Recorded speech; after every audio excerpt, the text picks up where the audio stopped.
Hello everyone and welcome to my channel.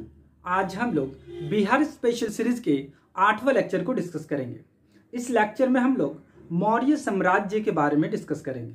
सबसे पहले इसके कुछ इंपॉर्टेंट पॉइंट्स को मैंने नोट डाउन किया है, उसको डिस्कस कर लेते हैं। ठीक है, मौर्य साम्राज्य जानकारी विभिन्न स्रोतों से जो मिलती है उसको हम लोग डिस्कस करते हैं। पहले विभिन्न स्रोतों से जो मौर्य साम्राज्य की जानकारी मिलती है उसको मैंने 3 भागों में डिवाइड किया है: साहित्यिक स्रोत, विदेशी स्रोत और पुरातात्विक स्रोत। ठीक है, सबसे पहले हम लोग डिस्कस करते हैं साहित्यिक स्रोत। इसमें अर्थशास्त्र के जो लेखक हैं वो कौटिल्य हैं। कौटिल्य को चाणक्य व विष्णुगुप्त के नाम से भी जाना जाता है। ठीक है, उसके बाद आता है मुद्राक्षस। ठीक है, विशाखा दत्त की पुस्तक है, इसमें भी मौर्य साम्राज्य के बारे में जानकारी मिलती है। उसके बाद पुराण, बौद्ध एवं जैन ग्रंथ में भी इनकी जानकारी मिलती है। ठीक है, उसके बाद विदेशी स्रोत की अगर बात करें, ठीक है, तो इंडिका के जो लेखक हैं वो मेगास्थनीज हैं और स्ट्रैबो कार्टियस ने भी इनके बारे में जानकारी दिया है। किसके बारे में? यानी मौर्य साम्राज्य के बारे में। ठीक है, उसके बाद हम लोग आते हैं पुरातात्विक स्रोत। अशोक के अभिलेख से जानकारी मिलती है, जूनागढ़ गिरनार अभिलेख से भी हमको जानकारी मिलती है। ठीक है, उसके बाद एक मोस्ट इंपॉर्टेंट पॉइंट को हम लोग डिस्कस कर लेते हैं। बीपीएससी में पूछा भी गया है, जस्टिन ने चंद्रगुप्त मौर्य को सेंड्रोकोट्टस कहा है। बीपीएससी में पूछा गया था कि चंद्रगुप्त मौर्य को सेंड्रोकोट्टस किसने कहा था, तो जस्टिन ने कहा था। इंडिका में पाटलिपुत्रा की चर्चा मिलती है। ठीक है, इंडिका किसकी पुस्तक है? ये मेगास्थनीज की बुक है। ठीक है, मौर्य इतिहास की जानकारी चांदी व तांबे के पंचमार्क आहत सिक्के से मिलती है। ठीक है, नेक्स्ट है चाणक्य तक्षशिला निवासी थे। ठीक है, ये जानकारी हमको कहां से मिलती है? महावंश वाटिका से हमको जानकारी मिलती है। चाणक्य, विष्णुगुप्त या कौटिल्य कहाँ के निवासी थे? तक्षशिला के। ठीक है, अब हम लोग मौर्य वंश के बारे में डिस्कस कर लेते हैं। मौर्य वंश की स्थापना चंद्रगुप्त मौर्य के द्वारा किया गया था। किसकी सहायता से? कौटिल्य की सहायता से। ठीक है, जो महापद्मानंद थे उन्होंने नंद वंश की स्थापना की थी और उसके जो अंतिम शासक थे वो थे धनानंद। और धनानंद को पराजित करने के बाद चंद्रगुप्त मौर्य ने मौर्य वंश की स्थापना की।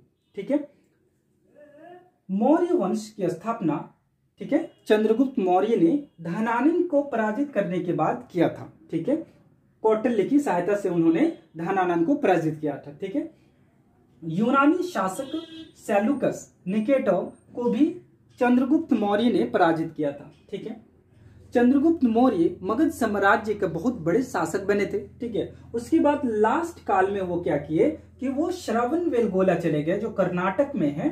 ठीक है, चंद्रगिरी हिल पर्वत में जाकर उन्होंने एक मेथड से, उसे कहते हैं सलेखन मेथड, यानी उपवास पद्धति को अपनाकर वो उसकी जो है मृत्यु हो गई थी। इसमें उपवास रखते हैं और धीरे धीरे वो कमजोर हो जाते हैं, जिसके बाद उसकी मृत्यु हो जाती है। उसे कहते हैं सलेखन मेथड, उपवास पद्धति। ठीक है, उसके बाद आते हैं चंद्रगुप्त मौर्य के बाद आते हैं बिंदुसार, उसी का पुत्र रहता है चंद्रगुप्त मौर्य।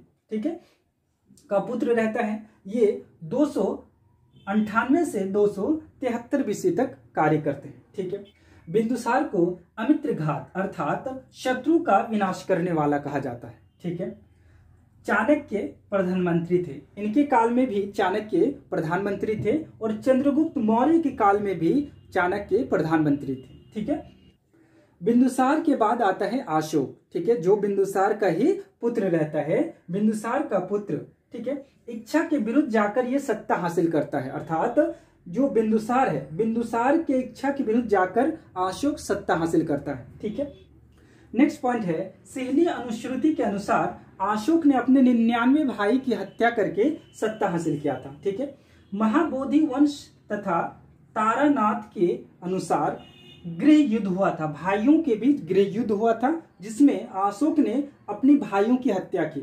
इसमें भी कहा कि उन्होंने 99 भाई की हत्या की और इसमें भी कहा गया कि उन्होंने भाइयों की हत्या करके सत्ता हासिल किया था।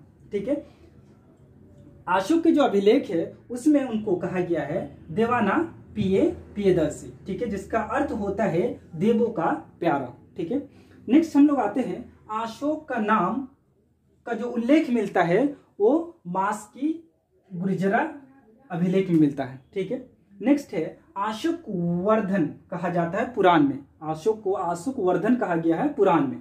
ठीक है, उसके बाद मोस्ट इंपॉर्टेंट पॉइंट यहाँ पे मैंने नोट डाउन किया है, जैसे टी फैन थैलो। ठीक है, 1750 ईस्वी में सबसे पहला जो शख्स है उन्होंने अशोक के स्तंभ का पता लगाया था। ठीक है, यहाँ पढ़ा नहीं था, दिल्ली में पता लगाया था। उसके बाद अशोक के अभिलेख को सबसे पहले पढ़ा कौन?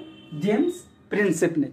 कितना ईस्वी में? 1837 ईस्वी में। ठीक है, उसके बाद होता है कलिंग युद्ध। ठीक है, अराउंड 261 ईसा पूर्व। ठीक है, इस युद्ध में बहुत सारे लोग मारे जाते हैं, बहुत सारे लोग घायल हो जाते हैं। इस युद्ध के बाद अशोक युद्ध नीति को त्याग देते हैं और धम्म नीति को अपना लेते हैं। ठीक है, यानी लड़ाई झगड़ा को छोड़कर वो प्यार से लोगों के आदर कर वो शासन करने लगते हैं, जिसकी वजह से उसको अशोक द ग्रेट के नाम से जाना जाता है। ठीक है, नेक्स्ट है ब्राह्मण धर्म से बौद्ध धर्म में। अशोक पहले ब्राह्मण धर्म को फॉलो करते थे, उसके बाद बौद्ध धर्म को वो लास्ट में अपना लेते हैं, और राजतरंगिणी के अनुसार वे शैव धर्म को अपनाए हुए थे, बाद में वो बौद्ध धर्म को अपना लेते हैं। ठीक है, उसके बाद बौद्ध धर्म के वो प्रचार प्रसार भी करते हैं। ठीक है, नेक्स्ट है बराबर पहाड़ियों में 4 गुफाओं का निर्माण करवाया था अशोक ने। ठीक है, पहला है लोमस ऋषि गुफा, कर्ण चौपर, सुदामा एंड विष्णु झोपड़ी गुफाएं। इस 4 गुफाओं का निर्माण अशोक ने करवाया था। ठीक है, धम्म नीति को अपनाया था। मैंने पहले कहा कि उन्होंने युद्ध नीति को त्यागा और धम्म नीति को अपनाया, अर्थात साधुता, पवित्रता, दान, दया, कल्याण को उन्होंने बढ़ावा दिया। ठीक है, थर्ड बुद्धिस्ट काउंसिल की अगर बात करें तो अशोक के समय ही हुआ था। अंतिम शासक की अगर बात करें तो बृहद्रथ है। ठीक है, जिसकी हत्या पुष्यमित्र शुंग ने किया था। ठीक है, इसके बाद पुष्यमित्र शुंग फिर अपना जो है वंश की स्थापना करेंगे। ठीक है, अभी तक जो हम लोग मगध में 4 वंश को पढ़े हैं उसको आप इस ट्रिक से याद रख सकते हैं। ठीक है, हंसी में आनंद मिलता है। ठीक है, एच से हो जाएगा हर्यक वंश, एस से हो जाएगा शिशुनाग वंश, नंद वंश, और एम से हो जाएगा मौर्य वंश। ठीक है, आप इसको सिस्टमेटिक वे से याद कर सकते हैं। तो आज के लिए बस इतना ही। Thanks for watching.